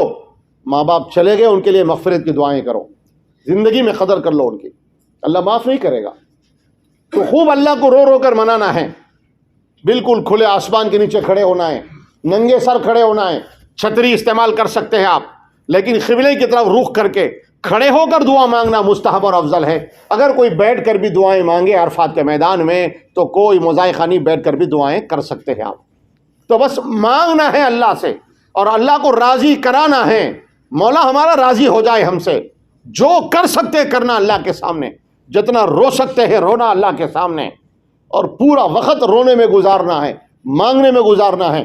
اور بعض بزرگوں نے احادیث کی روشنی میں فرمایا 4 تسبیحات کی پابندی کرنا چاہیے. ایک ہے چوتھا کلمہ 100 مرتبہ پڑھنا عرفات کے میدان میں. اس لیے تسبیح ساتھ رکھیں, 100 دانے گن کے رکھیں. بعض تسبیحات کے اندر 99 دانے ہوتے ہیں, اس لیے 100 دانے کی تسبیح گن کر رکھ لیں اچھی طریقے سے. 100 مرتبہ چوتھا کلمہ لا الہ الا اللہ وحدہ لا شریک لہ لہ الملک و لہ الحمد وہو علی کل شیء قدیر. 100 مرتبہ سورہ اخلاص، 100 مرتبہ سورہ اخلاص قل هو اللہ احد کا سورہ، اور 100 مرتبہ استغفار استغفر اللہ ربی من کل ذنب واتوب الیہ، اور 100 مرتبہ درود پاک کا اہتمام. یہ 4 تسبیحات پوری کر لیں، فرمایا اللہ تعالیٰ بندے کی مغفرت فرما دیتے ہیں. اور عرفات کے میدان میں حاجی جتنے سارے کے سارے عرفات والوں کے لیے دعا کرے گا، اللہ سارے عرفات کی مغفرت فرما دیں گے. اس لیے وہ دن اپنے لیے دعائیں مانگو، جو مانگ سکتے مانگو، دنیا بھی مانگو آخرت بھی مانگو. خاص دعا ربنا آتنا فی الدنیا حسنہ وفی الآخرۃ حسنۃ وقنا عذاب النار. دنیا و آخرت کی ساری بھلائی اس کے اندر ہے. اور حضرت آدم کی دعا کو نہیں بھولنا، اس لیے کہ حضرت آدم کی دعا قبول ہوئی تھی عرفات کے میدان میں. میزاب جو جبل رحمت ہے نا، وہیں پر آپ نے دعائیں مانگی تھیں. وہ عرفات کے میدان میں اماں جان بی بی حوا اور بابا آدم کی ملاقات ہوئی، اسی کے لیے اس کا نام عرفات ہے. وہاں پر دعائیں قبول ہوتی ہے اس وقت میں. خوب دعائیں مانگنا، توبہ استغفار کرنا. ربنا ظلمنا انفسنا وَإِن لَّمْ تَغْفِرْ لَنَا وَتَرْحَمْنَا لَنَكُونَنَّ مِنَ الْخَاسِرِينَ. پورے مطلب کو ذہن میں رکھ کے اللہ کے سامنے گڑ گڑا کے مانگے، اپنے لیے مانگے، رشتہ داروں کے لیے دعائیں مانگے. بہت سارے لوگوں نے آپ کو آتے ہوئے دعاؤں کے لیے کہا تھا. ایک لسٹ بنا لو، تحریر لکھ لو کاغذ پہ، کون کون لوگوں نے آپ کو دعاؤں کے لیے کہا تھا، یا کون کون آپ کے دعاؤں کے مستحق اور حقدار ہے رشتہ دار، ان کے نام لے لے کے دعا کرو. بہت وقت ہے آپ کے پاس، زوال سے لے کر گویا 11:30 12 بجے سے لے کے مغرب تک کا وقت ہے آپ کے پاس میں. کس کس کے لیے مانگ سکتے مانگو، یہاں تک کہ اپنے دشمنوں کے لیے بھی دعا کرو. اللہ انہیں ہدایت دے، اللہ ان کے دلوں کو نرم فرما، اللہ ان کے دل میں محبت ڈال دے. اور میرے بھائیوں، خاص طور سے پورے عالم کے مسلمانوں کے لیے، پوری امت کے لیے دعائیں کرنا، اس لیے کہ ہم امت دعوت ہے، امت اجابت بھی ہم. سارے عالم کے لیے اللہ نے ہم کو داعی بنا کے بھیجا ہے. سارے عالم کے انسانیت کی فکر کرنا ہماری ذمہ داری ہے. ہمارے آقا نے بھی پوری امت کے لیے دعائیں مانگی تھی. ساری امت کے لیے، ساری انسانیت کی ہدایت کے لیے دعائیں مانگنا ہے. خوب دعائیں مانگنا سب کے لیے. اور ہمارے اپنے ملک کے حالات بہت خراب چل رہے ہیں، اپنے ملک کے حالات سدھرنے کے لیے بھی اللہ سے ضرور دعائیں مانگنا. اب آپ وہاں پر رہیں گے مغرب تک، ظہر اور عصر کی نماز آپ کو ادا کرنی ہے عرفات میں. اب جو لوگ مسجد میں پڑھیں گے ظہر عصر ملا کے پڑھیں گے. اگر آپ اپنے خیمے میں پڑھیں گے ظہر کو ظہر کے وقت میں پڑھیں گے، عصر کو عصر کے وقت میں پڑھیں گے. اور جمعہ کا دن آ رہا، جمعہ کے دن فضیلت زیادہ ہو جاتی ہے. بہرحال عام طور پہ لوگوں کے ذہنوں میں کہ حج اکبر، حج ہے، اکبر ہو کہ اصغر ہو، چھوٹا ہو کہ بڑا ہو، حج ہی چھوٹا. لیکن جمعہ آنے کی وجہ سے فضیلت تھوڑی بڑھ گئی. اب جمعہ کی نماز جو مسافر ہیں ان پر جمعہ کی نماز نہیں ہے، جو مقیم ہے ان کے لیے جمعہ کی نماز ہے. لہذا اپنے اپنے کمروں میں، بعض فقہاء نے فرمایا کہ ظہر کی نماز اپنے کمرے میں پڑھ لینا، اپنے خیمے میں پڑھ لینا ہے ہم کو جمعہ کے دن، اور عصر کے ٹائم پہ عصر کی نماز پڑھنا ہے. اب سورج مکمل غروب ہونے کے بعد، مغرب کا وقت شروع ہو جانے کے بعد، مغرب کی نماز پڑھے بغیر آپ کو مزدلفہ چلے جانا ہے، مزدلفہ جانا ہے. اب مزدلفہ جانے کے بعد کتنی بھی رات کو آپ پہنچنے دو، مزدلفہ جاتے پہلا کام مغرب اور عشاء کی نماز 2 ایک ساتھ پڑھنی ہے. جمع بین الصلاتین کہتے ہیں اسے، 2 نمازوں کو ایک ساتھ پڑھنا ہے کتنی بھی رات کو پہنچو. ایک اذان اور ایک اقامت، اچھی طرح ذہن میں رکھو. ایک اذان دینا ہے، اذان دینے کے بعد اقامت ہوگی، اس کے بعد مغرب کی 3 رکعت فرض پڑھیں گے، مرد آدمی جماعت سے پڑھ لینا، عورتیں اپنی انفرادی پڑھ لینا. اس کے فوراً بعد پھر کھڑے ہو کر بغیر اقامت کے عشاء کی نماز کی جماعت شروع کر دیں گے. عشاء کی نماز ہو جانے کے بعد پھر پہلے 2 رکعت مغرب کی سنت پڑھیں گے، پھر اس کے بعد 2 رکعت عشاء کی سنت، پھر 3 رکعت واجب الوتر پڑھیں گے ہم. یہ مزدلفہ میں. اب مزدلفہ میں پوری رات گزارنا ہے ہم کو. کرنا کیا ہے؟ مزدلفہ کی رات بڑی قیمتی رات ہے. یوں سمجھو ہماری پوری زندگی کی قیمتی رات اور دن حج کے دن ہے. یہ رات بڑی مبارک ہے، وہ رات دعائیں قبول ہوتی ہے. رسول کریم صلی اللہ علیہ وسلم نے عرفات کے میدان میں کچھ دعائیں مانگی تھی، اللہ نے بعض دعاؤں کو قبول نہیں کیا. نبی نے آ کر مزدلفہ میں مانگی تو اللہ نے مزدلفہ میں قبول فرما لیا. اس لیے فرمایا مزدلفہ میں بھی خوب دعائیں کرنا ہے، خوب دعائیں کرنا ہے. رات میں گرم ہوائیں چلی گی، اپنے سر کو ڈھانپنا نہیں ہے، سر کھلا رہنا ہے، چہرے پہ اوڑھ کے نہیں سونا ہے. لیٹ نہ ہو تو کچھ دیر لیٹ لو، آرام کر لینا. لیکن رات جاگ کے گزارنا ہے اور اس رات خوب نمازیں پڑھنی ہیں، ذکر کرنا ہے، قرآن کی تلاوت کرنا ہے، خوب دعائیں مانگنا ہے، کھڑے ہو بیٹھو لیٹو جس طریقے مانگ سکتے مانگنا ہے، اپنی ضروریات سے بھی فراغت لیتے رہنا ہے۔ ضروریات سے فراغت کے لیے نمازوں کے اوقات میں ٹائلٹس کی طرف نہیں جانا، بھیڑ بہت رہتی، دوسرے وقت پہ جانے کی فکر کرنا۔ اب مزدلفہ میں آپ کو ایک اہم کام کرنا ہے، 70 کنکریاں اٹھا لینا ہے، کنکریاں اٹھا لینا ہے، اور بہتر و افضل یہ ہے کہ ان کنکریوں کو دھول کر اپنے ساتھ جو چھوٹی تھیلی لے کر آئے ہیں کنکریوں کی، اس تھیلی میں رکھ لینا ہے رات ہی کو آپ کو۔ دوسرے دن صبح ہو جانے کے بعد فجر کی نماز مزدلفہ میں پڑھیں گے ہم، سورج مکمل طلوع ہونے کے بعد، خوب سفیدی ظاہر ہو جانے کے بعد، دن نکلنے کے بعد مزدلفہ سے نکل کر ہم مینا کو جائیں گے پیدل، قریب ہے پیدل جائیں گے۔ پہلے زمانے میں لوگ پیدل حج کیا کرتے تھے، حضرت سیدنا آدم علیہ السلام کے بارے میں آتا ہندوستان سے 1000 حج کرے پیدل کرے، ہندوستان سے انڈیا سے پیدل آتے تھے۔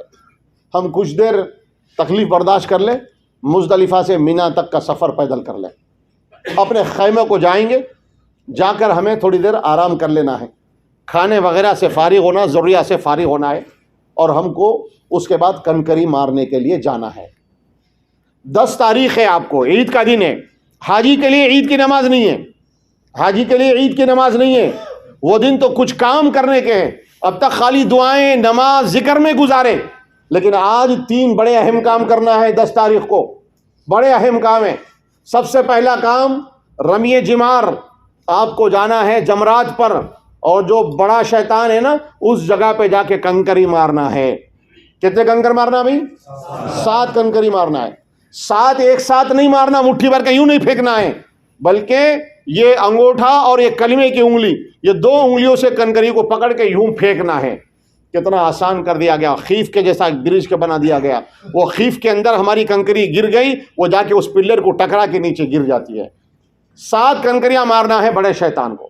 اس کے بعد لیفٹ سائیڈ کے راستے سے ہم کو پھر اتر کے اپنے خیمے کو آنا ہے، پلٹ کے واپس کبھی بھی نہیں آنا، یاد رکھ لو، جس راستے سے جا رہے ہیں اس پلٹ کے نہیں آنا، بھیڑ میں کچلے جائیں گے، مر جائیں گے، اس لیے سیدھا نکل کے لیفٹ سائیڈ سے اتر کے پھر ہم کو اپنے خیمے میں آنا ہے۔ جانے سے پہلے اپنے خیمے کی فوٹو لے کے موبائل میں رکھ لے، روڈ کا میپ رکھ لے یا ذہن میں رکھ لے، کون پلرز لگے ہوئے اس پہ نمبر ہے، خواتین خاص طور سے اچھی طرح سے ان کا خیمہ کہاں ہے، انڈیا کا جھنڈا رہے گا اور خیمے کے اوپر نمبر کا بورڈ رہے گا، اور بڑے بڑے پلر ہوں گے، پلر کے اوپر بھی آپ کے خیمے کا نمبر رہے گا، مکتب کے معلم کا نمبر رہے گا، اس کو اچھی طرح ذہن میں رکھ لے۔ خواتین کو اپنے ساتھ لے کے جانا رمی کرنے کے لیے، ان کو خواتین کو الگ سے نہیں بھیجنا، ہر مرد آدمی اپنی محرم عورت کو اپنے ساتھ لے کے جانا اور ان کو سنبھال کے لے کے جانا۔ اگر سامنے عورت کو رکھ کر دونوں طرف سے یوں ہاتھ رکھ کے اپنی عورت کی حفاظت کر لینا، یہ ہماری ذمہ داری ہے۔ اور ہر ایک کو کنکری مارنے جانا ہے، بلا کسی عذر کے کنکری دوسروں سے نہیں مارنے لگانا، خود جا کر کنکری مارنا۔ ویل چیئر پہ جب اتنا لمبا انڈیا سے سفر کر کے یہاں تک آئے ہیں تو کنکری جا کے مارنے میں کیا مشکل ہے؟ اور ماشاءاللہ اس سال تو مجمع بھی کم رہے گا، بڑی آسانی ہوگی، لیکن کنکری مارنے میں جلدی نہیں کرنا، اطمینان سے کرنا ہے۔ ہمارے پاس بہت وقت ہے، عصر تک بھی ہم کنکری مار سکتے ہیں، صبح تک بھی مار سکتے ہیں، گنجائش ہے۔ اس لیے جلد بازی کر کے نہیں جانا، بھیڑ کم ہونے کے بعد اطمینان سے جا کے کنکری مارنا۔ کنکری مارنے کے بعد واپس آ کر جہاں ہم قربانی کرا رہے ہیں، قربانی والوں کو ہم اطلاع کرا دینا۔ بینک میں جو پیسے بن چکے ہیں ان کو ٹوکن دیا جائے گا، وہ ٹوکن پہ ٹائم دے دیا جائے گا، وہ ٹائم سے 3-4 گھنٹے تھوڑا سا انتظار کر لو، ویٹ کر لینا، انتظار کر لینا۔ باقی جو لوگ انفرادی اپنی قربانی کرا رہے ان کو اطلاع دے دینا، ان کو میسج کر دینا کہ بھئی ہم کنکری مار چکے، اس کے بعد پھر وہ قربانی کریں گے ہماری طرف سے۔ قربانی کے ہونے کی اطلاع ملنے کے بعد فون آئے گا، آپ کو میسج آئے گا کہ آپ کی قربانی ہو گئی، یا جو لوگ گورنمنٹ کو بند دیے پیسے ان کو ٹوکن دیا گیا، 2 بجے کا ٹائم دیے تو 4 بجے تک آپ انتظار کر کے 4 بجے اپنا حلق کرانا ہے، اپنے بال منڈانا ہے، اپنے بال سر کے منڈانا ہے۔ اب یہاں پر ایک مسئلہ لوگوں کے ذہنوں میں ہے، احرام کی حالت میں ہم دوسروں کا سر مونڈ سکتے کہ نہیں مونڈ سکتے؟ یہ بات ذہن میں رکھ لو، احرام کی حالت میں جب ہماری کنکری مار چکے، قربانی دے چکے، ہم قربانی دے دینے کے بعد میں گنجائش ہے ہم دوسروں کا سر مڑا سکتے، اپنا سر دوسرا موڑ سکتا۔ لیکن اگر کسی نے رمے جمار نہیں کرا اور کسی نے قربانی ابھی نہیں ہوئی اس کی، تو پھر وہ اس حالت میں دوسروں کے سر کے بال نہیں کاٹے گا۔ یہ اچھی طرح ذہن میں رکھیے مسئلہ۔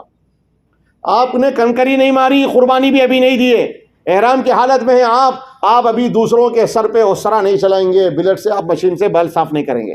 اگر آپ نے کنکری مار دی, قربانی بھی دے دی اب آپ نے اپنے سر کا حلق نہیں کیا, اس حالت میں آپ دوسروں کا سر کا حلق کر سکتے, دوسرا ہمارے سر کا حلق کر سکتا ہے, وہاں پر کوئی حجام نہیں ہوگا, ایک دوسرے کا تعاون کرنا پڑے گا. عورتیں اپنی چوٹی کے نیچے جو بال ہیں ان بالوں کو اپنی انگلی پہ لپٹ کر ایک انگل سے زیادہ بالوں کو قینچی سے کٹ کر دینا. یہ ذہن سے نکال دو, ارے تے عمرے کر رہے بال کاٹنا پڑ رہا, حج میں بھی بال کاٹنا پڑ رہا, بال چھوٹے ہو جاتے. بال چھوٹے نہیں, اللہ اس کی برکت سے اور بڑے بال دیں گے انشاءاللہ. اس لیے کہ عورتوں کی خوبصورتی اللہ نے بالوں میں رکھی ہے اور مرد کی خوبصورتی داڑھی میں رکھی ہے. اس لیے فرمایا نا, جو اللہ کے فرشتے جو عرش کو تھامے ہوئے ہیں ان فرشتوں کی تسبیح ہے, عربی زبان میں ہے. اس کا خلاصہ یہ, وہ لوگ کہتے ہیں کہ پاک ہے وہ ذات جس نے عورتوں کو چوٹی کے ذریعے زینت بخشی اور مردوں کو داڑھی کے ذریعے زینت بخشی. مرد کی زینت, مرد کا میک اپ, مرد کی خوبصورتی داڑھی رکھنے میں ہے اور عورت کی خوبصورتی بال بڑھانے میں ہے. بال بڑھانے میں انشاءاللہ بال بڑھیں گے, آپ فکر مت کرو. تو عورت کو اپنے بال انگلی پہ لپٹ کے قینچی سے کٹ کر دینا ہے. ایک عورت دوسرے عورت کے بھی کٹ کر سکتی, مگر وہی شرط ہے ہماری, کنکری مارنے کے بعد, قربانی کرنے کے بعد دوسروں کے بال کاٹ سکتے ہم. اب بال کاٹ چکے, اس کے بعد آپ اب اپنا احرام کی چادریں نکال دے سکتے ہیں. اب آپ غسل کر سکتے ہیں. اب غسل میں آپ خوشبودار صابن استعمال کر سکتے ہیں. نہا لینے کے بعد, غسل کے بعد آپ اپنا سادہ ڈریس پہن لیجئے, ساتھ میں ایک اپنا کرتا پاجامہ ٹوپی رکھ لے کے جانا, وہ کپڑے پہن لینا. اب احرام تو ہمارا نکل گیا, لیکن احرام کی ساری پابندیاں ابھی ختم نہیں ہوئی. آپ سر اوڑھ کے سو سکتے, چادر اوڑھ لے سکتے, عورتیں چہرے پہ نقاب لگی تو کوئی فرق نہیں پڑتا. لیکن ایک پابندی ہے ابھی آپ پر, میاں بیوی دونوں ایک دوسرے کے قریب نہیں ہونا. اس کا خاص خیال رکھیں, میاں بیوی ایک دوسرے کے قریب ابھی نہیں ہونا ہے. اب آپ کو ایک اہم فریضہ بھی اور ادا کرنا ہے اس کے بعد میں. وہ کیا ہے بھائی؟ طواف زیارت. طواف زیارت یہ تیسرا فرض ہے. پہلا فرض احرام باندھنا, نیت کرنا. دوسرا فرض عرفات کا وقوف, اور تیسرا فرض طواف زیارت. طواف زیارت 10 تاریخ کی صبح سے لے کر 12 تاریخ کی مغرب سے پہلے تک آپ کر سکتے ہیں. پہلے دن اطمینان سے اپنے خیمے میں آرام کر لیجئے, بھیڑ بہت رہے گی. دوسرے دن آپ کو کیا کرنا ہے؟ کنکریاں مارنا ہے.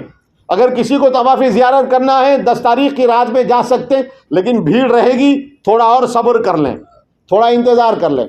اب آپ کو 11 ذی الحجہ کو زوال کے بعد ایک کام کرنا ہے.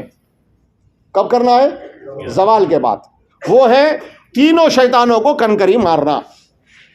پہلے جمرہ اولا, جمرہ وسطیٰ, اس کے بعد جمرہ کبریٰ.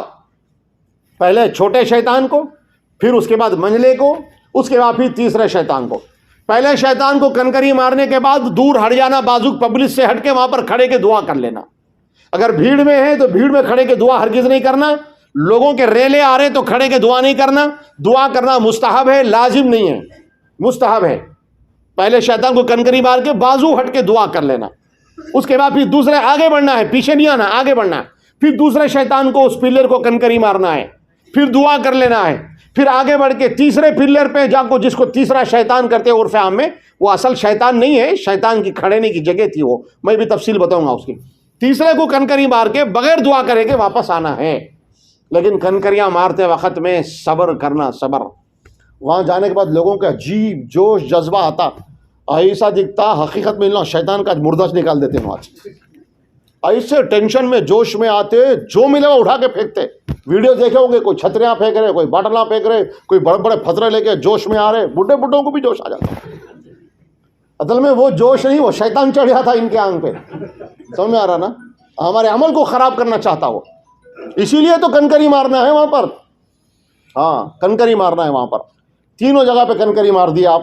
11 تاریخ کو واپس اپنے خیموں کو آ جاؤ, اطمینان سے آرام کر لو, کھانے پینے کی ضرورت سے فارغ ہو کے 11 کی رات میں آپ آئیے پھر مکے کو. اپنی ٹیکسی کر لے کے آنا پڑے گا, کوئی گاڑی کا انتظام نہیں رہے گا, ٹیکسی کر لے کے آ جائیں. حرم میں آنے کے بعد پہلے آپ کو اپنے سول ڈریس میں پہلے آپ کو طواف کرنا ہے. طواف کرنا ہے. یہ طواف کیا ہے؟ طواف زیارت فرض ہے, حج کا فرض ہے. طواف زیارت کے بعد آپ کو پھر سعی کرنا ہے صفا مروہ کی. یہ سعی کرنا واجب ہے. اگر سعی چھوٹ جائے گی دم دینا پڑے گا. اس لیے صحیح کرنا لازم ہے. زیارت کرنا، طواف زیارت میں پہلے طواف ہوگا 7 چکر، پھر 2 رکعت نماز پڑھیں گے. اور نماز وہ جس کو واجب الطواف کہتے ہیں، وہ نماز کا پڑھنا واجب ہے لیکن نماز نفل ہے. وہ لوگ بڑے کنفیوز ہے، وہ 2 رکعت نفل بولے تو ہوتی کی نہیں، تو 2 رکعت واجب ہی بولنا کیا؟ آپ چاہے واجب الطواف بول دو، چاہے 2 رکعت نفل کی نیت کرو، چاہے خالی میں 2 رکعت طواف کی بعد کی نماز پڑھتا ہوں بولو، کافی ہے آپ کے لیے. 2 رکعت حرم ہی میں پڑھنا ہے آپ کو. پھر زمزم خوب پی لیجئے اطمینان سے. اس کے بعد پھر صفا مروہ کی سعی کرنا. صفا مروہ کی سعی کے بعد 2 رکعت نماز پڑھنا مستحب ہے، لازم ضروری واجب نہیں ہے. لیکن وہ 2 رکعت نماز بہت سارے لوگ مروہ پہاڑ پہ پڑھتے. مروہ میں نماز پڑھنا نہیں ہے آپ کو، حرم میں نماز پڑھنا ہے. کہیں بھی پڑھ لے سکتے، حرم میں آ کے پڑھ لینا ہے. اب آپ طواف زیارت کر چکے، اب آپ کے اوپر سے احرام کی پوری پابندیاں ختم ہو گئی. اب آپ کو رات میں طواف کر کے پھر سیدھا مینا کو جانا ہے. یاد رکھ لیجئے، راتیں پوری کی پوری مینا میں گزارنا سنت مؤکدہ ہے. وہ راتیں اللہ کی رحمتوں کے لوٹنے کی رات ہے، وہ رات سونے کی نہیں ہے. اس لیے کوئی اپنی بلڈنگ پہ آ کر خیام نہیں کر لینا، کوئی بلڈنگ پہ آ کے رکنا نہیں. یہاں پر سیدھا حرم سے پھر آپ مینا کو چلے جائیں. 11 تاریخ کو یہ عمل کر لیا. اب 12 تاریخ کو ایک اور عمل آپ کا باقی ہے، وہی ہے صبح سے لے کے دوپہر تک آرام کر لو، زور کے بعد اطمینان سے عصر سے پہلے آپ کو پھر جا کر تینوں جگہ پر کنکری مارنا ہے.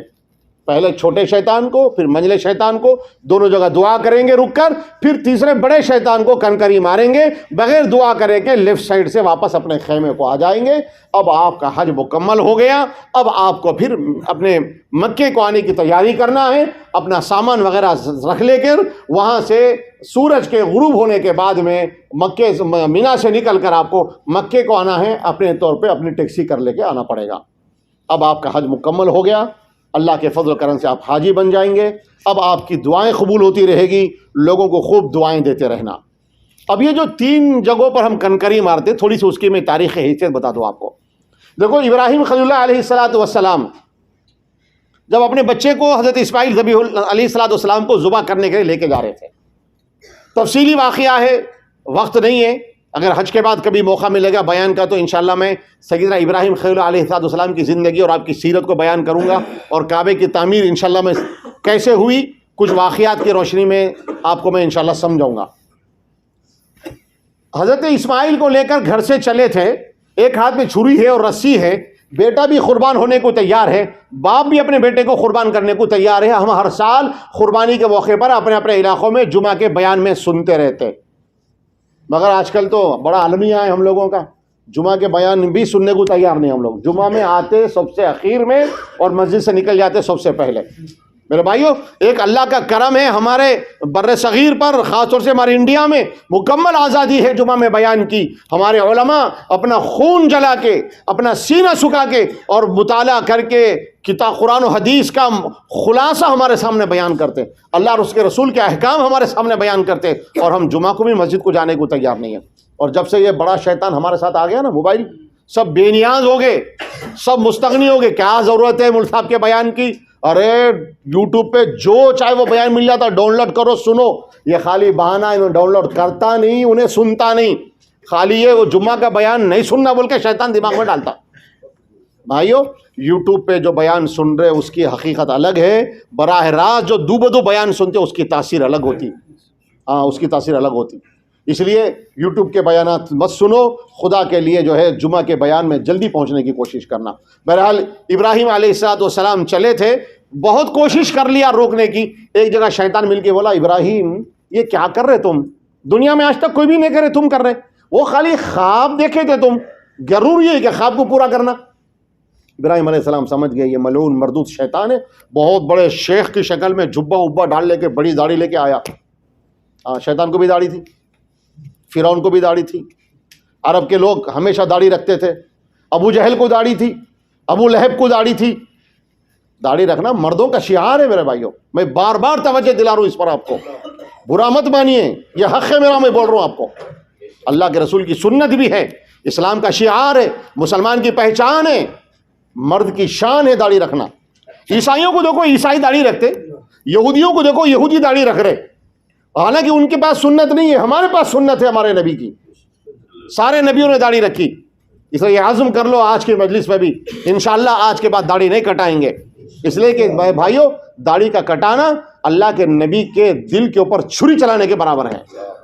فرمایا بزرگوں نے جب کوئی بندہ اپنے چہرے پر وسطرہ چلاتا ہے, اللہ کی قسم اپنے چہرے پر وسطرہ نہیں چلا رہا, نبی کے دل کے اوپر وسطرہ چلا رہا انہیں. کیا تکلیف ہوگی نبی جی کو بتاؤ, اندازہ لگاؤ کیا تکلیف ہوگی نبی جی کو. اس لیے یہاں سے یہ عزم کر کے اٹھو, انشاءاللہ اللہ نے حج کے لیے بلایا ہے, اب انشاءاللہ ہم چہرے پہ داڑھی چھوڑ لیں گے. ہاں کوئی مشکل نہیں آئے گی. آپ دیکھو اب کل دیکھیں نا سعید انور کا بیان سنیں, برادر سعید انور کا ماشاءاللہ کیسا شاندار بیان, کیسا نامور کھلاڑی ورلڈ کا. جب داڑھی نہیں تھی تو کوئی عزت نہیں تھی, اب کہہ رہے کہ جب سے داڑھی رکھو عزت بڑھ گئی دنیا میں. بڑے بڑے لوگ کہتے ارے سعید انور کے اس داڑھی کو دیکھ کر شرم آتی شراب بھی پینے اس کے سامنے, دوسرے کھلاڑی بولتے. یہ داڑھی بڑے کمال کی چیز ہے میرے بھائیوں. خدا کے لیے طے کر لو کہ انشاءاللہ اب داڑھی یہاں سے نہیں کٹائیں گے. بولو انشاءاللہ نہیں کٹائیں گے. اللہ قبول فرما لے, اللہ قبول فرما لے. تو الغرض شیطان آیا بڑے اللہ والے بزرگ کی شکل میں اور آ کر ان کو روک رہا. آپ سمجھ گئے کہ اللہ کے حکم سے روکنا کسی دیندار کا کام نہیں, یہ ملعون و مردود شیطان ہے. آپ نے فوری کنکریاں اٹھا کے جب اس کو مارا زمین میں دھس گیا.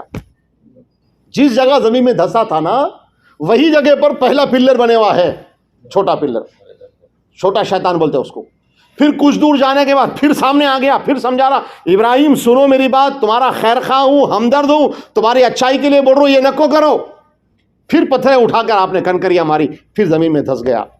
پھر نکالے وہاں سے نکلا, پھر آگے جا کے اور ایک جگہ روکا. اب اس کے بعد جب کنکریاں مارے آپ نے, اب اس کے بعد تاب نہیں لا سکا. اب وہ سمجھ گیا کہ ان کو کچھ نہیں بگاڑ سکتا میں, وہ پلٹ کے روتا ہوا واپس بھاگا, چیخے مارتا ہوا. یہ تین وہ جگہ ہے. یہ ہم کون سی ادا پوری کر رہے؟ ابراہیم خلیل اللہ علیہ الصلوۃ والسلام کی ایک ادا کو, ایک سنت کو پوری کر رہے, جس کو اللہ نے ہمارے نبی کی بھی سنت قرار دے دیا. اور حج میں واجب ہے رمی جمار کرنا. حج میں کیا ہے؟ رمی جمار کرنا واجب ہے. یہ عمل ہے, یہ عمل ہے. اب شیطان کو کنکریاں مار رہے ہم, لیکن ساتھ میں یہ بھی طے کر لینا ہے شیطان دشمن اس لیے کنکری مار رہے. یہاں جیسے کنکری مار رہے نا, اپنے گھر جانے کے بعد بھی شیطان کو کنکریاں مارتے رہنا. کیا کنکری ماریں گے شیطان کو؟ وہاں جا کے شیطان جو کرانا چاہ رہا وہ نہیں کرنا. شیطان جن گناہوں کی طرف راغب کر رہا, سختی کے ساتھ ان گناہوں سے بچنے کی کوشش کرنا. شیطان کا منہ کالا ہوگا, اس کی کمر ٹوٹے گی, پھر شیطان دوبارہ ہمارے قریب بھی نہیں آئے گا. یہ بہرحال چند جھلکیاں تھیں, میں نے کوشش کی بڑے سادے انداز میں آپ کو حج کا مکمل طریقہ سمجھانے کی. اللہ کرے کہ میرا بھی بھلا ہو جائے, آپ کا بھی بھلا ہو. اللہ ہم سب کے لیے ہمارے سفر کو نجات کا, مغفرت کا ذریعہ بنا دے. جی 13 تاریخ کا, چونکہ عام طور پہ ہم لوگ 13 تاریخ کو وہاں پہ رکتے نہیں, لیکن اگر 13 تاریخ کو کسی آدمی کو رکنا پڑے تو 13 تاریخ کو رکنے کے بعد پھر رمے جمار کر کے واپس آنا, بغیر رمے جمار کر کے واپس نہیں آئیں گے. اس لیے 13 تک ٹھہرنا نہیں ہے ہمارے کو, 12 کی شام میں واپس آ جانا ہے, 12 کی رات میں آ جانا ہے. اگر کوئی کسی عذر کی وجہ سے 13 کو وہاں پر رک گیا تو بغیر رمی جمار کرے کے 13 کو واپس نہیں آنا ہے. یہ ایک ذہن میں رکھیے. اور کوئی باتیں ہیں, کوئی کنفیوژن وغیرہ ہے, ہر نماز میں یہاں پر ملوں گا انشاءاللہ. آپ ملاقاتیں کر سکتے ہیں, مسائل پوچھ سکتے ہیں, اور انشاءاللہ مینا کے خیموں میں بھی بہت وقت ملے گا, مذاکرے ہوتے رہیں گے, وہاں پر باتیں ہمارے سامنے آتی رہے گی. اب آخری بات یہ میرے بھائیوں, دیکھو اپنی زندگیوں میں دین کو لانا ہے.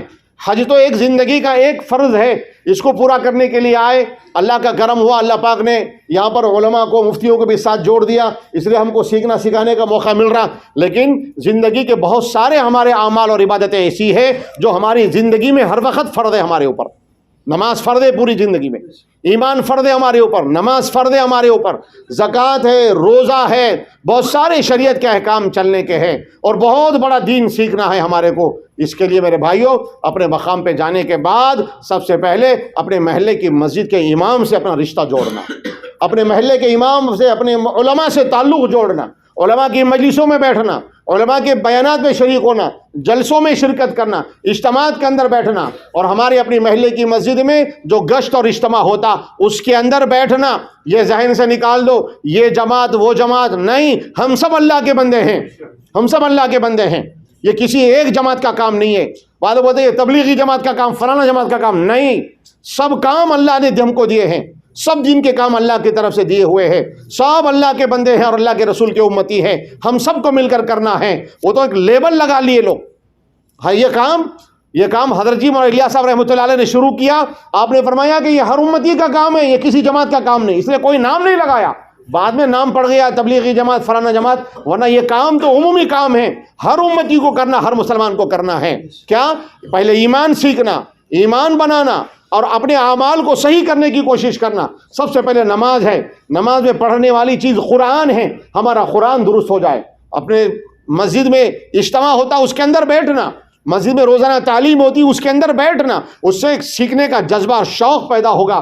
پھر تعلیم کے حلقوں میں بیٹھنا, اللہ کے راستے میں بھی نکلتے رہنا. مہینے میں 3 دن, سال میں 40 دن, زندگی میں 4 مہینے نکلیں گے انشاءاللہ اللہ کے راستے میں, تو پھر کیا ہوگا بھائی, وہاں پہ ہماری تربیت ہوگی, مسجد والے ماحول میں رہیں گے, سیکھنا سکھانا ہوگا, اور پھر حلقوں میں بیٹھیں گے تو ہمارا قرآن درست ہوگا.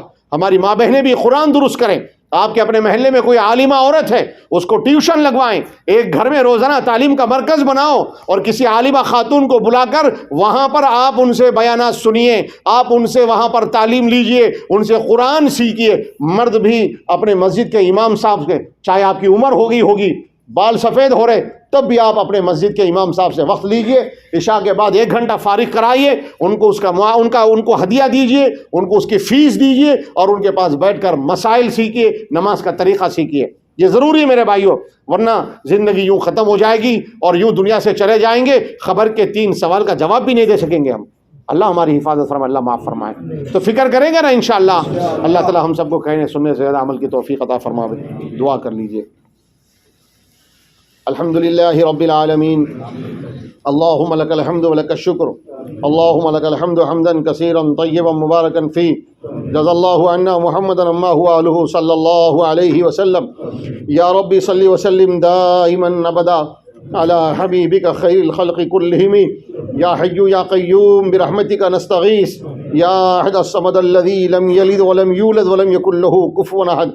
یا اللہ یا رحمان یا رحیم, یا اللہ یا رحمان یا رحیم, یا اللہ یا رحمان یا رحیم, یا عزیز یا غفار, یا ذا الجلال والاکرام, یا ذا الجلال والاکرام, یا ذا الجلال والاکرام. اے الہ العالمین, کرم کا, رحم کا, عافیت کا معاملہ فرمائیے. اے اللہ ہم آپ کے گناہ گار بندے ہیں, اے اللہ سیاہ کار بندے ہیں, سر سے لے کے پیر تک گناہوں میں ڈوبے ہوئے ہیں. اے اللہ کریم پوری زندگی گناہوں میں لطف پت ہے. اے اللہ جب سے بڑے ہوئے اب تک کی زندگی آپ کی نافرمانیوں میں گزاری. اے اللہ یہ آپ کا احسان ہے, یہ آپ کا کرم ہے. ہزاروں گناہوں کے باوجود بھی آپ نے اپنے اس مقدس سرزمین پر ہمیں بلایا ہے, اپنے در پہ حاضری کی توفیق دی ہے, عمرے کی توفیق دی ہے. اے اللہ آپ کو اپنے اس فضل کا واسطہ ہے, آپ کو آپ کے اس کرم کا واسطہ ہے. اے اللہ ہمارے گناہوں کو معاف فرما دیجئے نا, اے اللہ معاف فرما دیجئے, اے اللہ معاف فرما دیجئے, اے اللہ ہماری بخشش فرما دیجئے, اے اللہ ہماری مغفرت فرما دیجئے. اے اللہ گھر پہ آئے ہوئے مہمانوں کو کوئی خالی نہیں لوٹاتا, اے اللہ گھر پہ آئے ہوئے مہمانوں کو کوئی خالی نہیں لوٹاتا. اگر کوئی مہمان کوئی چیز مانگ لے, اے اللہ میزبان اس کو رد نہیں کرتا. اے اللہ آپ ہمارے میزبان ہیں, ہم آپ کے مہمان ہیں. اے اللہ آپ نے اپنے گھر پہ مہمان بنا کر بلایا ہے. اے اللہ ہماری بخشش فرما دیجئے, ہماری مغفرت فرما دیجئے, نام اعمال سے گناہوں کو مٹا دیجئے. اے اللہ ہمارے سینوں کو گناہوں سے پاک کر دیجئے. اے اللہ دل کی سیاہی کو دور کر دیجئے, دل کی گندگی کو دور کر دیجئے. اے اللہ یہ دل آپ نے اپنا گھر بنایا تھا, اے اللہ آپ کو بسانے کے لیے ہمیں یہ دل دیا تھا. اے اللہ ہم نے دنیا بسا لیا, دنیا کی نافرمانیوں کو بسا لیا, گناہوں کو بسا لیا, دنیا کی گندی چیزوں کو اپنے سینے میں دل میں بسا لیا. اے اللہ اس گھر کو پاک کر دیجئے, اس گھر کو پاک کر دیجئے. اے اللہ آپ اس گھر کے, اے اللہ یہ گھر آپ کا ہے, اے اللہ یہ دل آپ کا گھر ہے. اے اللہ آپ اس میں اتر جائیے, اپنی محبت ڈال دیجئے, اپنی معیت ڈال دیجئے, اپنی نسبت ڈال دیجئے. اے اللہ جس فضل سے آپ نے اس مقدس زمین پر بلایا ہے, اسی فضل سے اے اللہ ہمارے لیے حج کو آسان فرما دیجئے. اے اللہ ہم تو اس کے قابل نہیں تھے. اے اللہ ہم نے کون سا نیک کام اور بھلائی کا کام کیا, اے اللہ ہم تو اس کے مستحق بھی نہیں تھے. اے اللہ آپ کے گھر پہ حاضری اور آپ کو منہ دکھانے کے قابل بھی نہیں. مولا یہ آپ کا کرم, آپ کا رحم, آپ کا فضل ہے. اللہ آپ کا فضل ہے, آپ نے ہمیں یہاں بلایا ہے. مولا ہمارے حج کو قبول فرما لیجئے. اللہ حج کو قبول فرما لیجئے, ہمارے حج کو آسان فرما دیجئے. اللہ کریم حج کو آسان فرما دیجئے.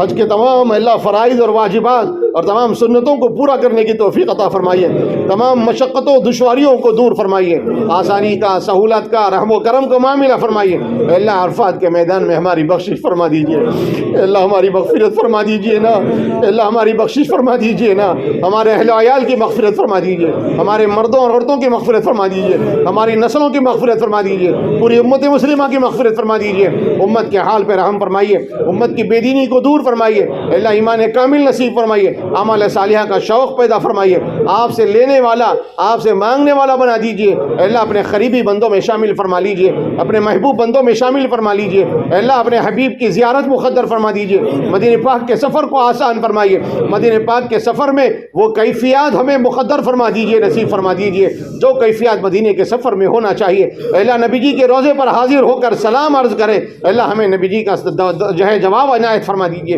نبی جی کے دل میں ہماری محبت ڈال دیجیے، ہمارے دل میں نبی جی کی محبت ڈال دیجیے، مدینے کے سفر کو بھی آسان فرمائیے، عافیت اور سہولت کے ساتھ، پورے ایمان کے ساتھ میں، اے اللہ کامل یقین کے ساتھ اپنے اپنے وطن کو لوٹنا مقدر فرما دیجیے، اے اللہ اپنے وطن میں جا کر دین کی دعوت کی محنت کرنے والا بنا دیجیے، اے اللہ ایمان پر جمنے کی توفیق عطا فرمائیے، اے اللہ یہاں سے گناہوں سے پاک ہو کے جا رہے ہیں، اے اللہ وہاں جا کر پھر سے گناہ کرنے سے بچا لیجیے، پھر سے گناہ ہونے سے بچا لیجیے، اے اللہ بچا لیجیے، آپ کے بچائے بغیر کوئی گناہوں سے بچ نہیں سکتا، مولا ہر برائی سے بچا لیجیے، ہر نیکی کو کرنا ہمارے لیے آسان فرمائیے، اے اللہ جن جن لوگوں نے ہمیں آتے ہوئے اور آج بھی دعاؤں کے لیے کہتے ہیں اور کہا ہے، سب کے جائز مقاصد کو، تمناؤں کو پورا فرمائیے، ہماری ان تمام دعاؤں کو محض اپنے لطف و کرم سے اور جناب نبی کریم صلی اللہ علیہ وسلم کے صدقہ دفر میں قبول فرما لیجیے، آمین۔ ربنا تقبل منا انك انت السميع العليم وتب علينا انك انت التواب الرحيم، صلی اللہ تعالی علی خیر خلقه محمد وعلى آلہ واصحابہ اجمعین برحمتک یا ارحم الراحمین والحمد للہ رب العالمین۔